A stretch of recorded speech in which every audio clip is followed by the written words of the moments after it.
Yan po. Muli, isang magandang araw mga kaaro. Isang pinagpalang araw sa lahat. Muli, sasabak naman po tayo sa paglilinang ng ating sakahan for third crop mga kaaro. So, innovation lang po. Dito sa aking spike, kung mapapansin, ito po yung luma. Yun po ang kanyang tayo. Yan.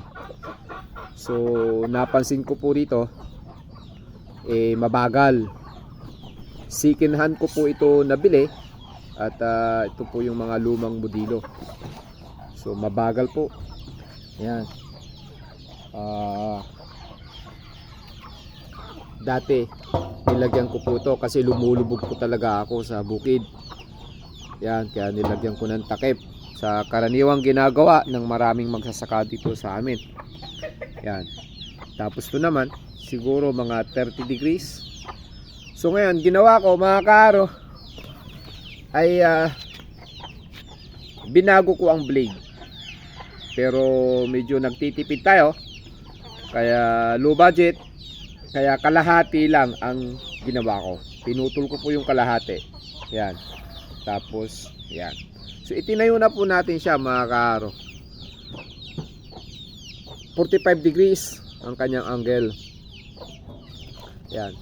So innovation po ng mga spike. Pero hindi ko po alam kung gaano po to kayong ka-epektibo. Yan. Kung yung iba naghahaba, pinahabaan nila yung kanilang spike. Yan. Okay, ginagawang mas jumbo yung iba. So ito naman ay medyo kalahati lang at pinatayo ko lang ng 45 degrees yung blade. So ang tanong, yan, kung gaano to magiging ka-epektibo. Mamaya mga kaaro, makikita po natin to. Dahil ngayon ay gagamitin ko po ito sa bukid. So muli, ito po ang inyong kaarong magsasaka na kung minsan nagayag ng salita at nangingialam sa politika. So God be the glory. Bye bye po.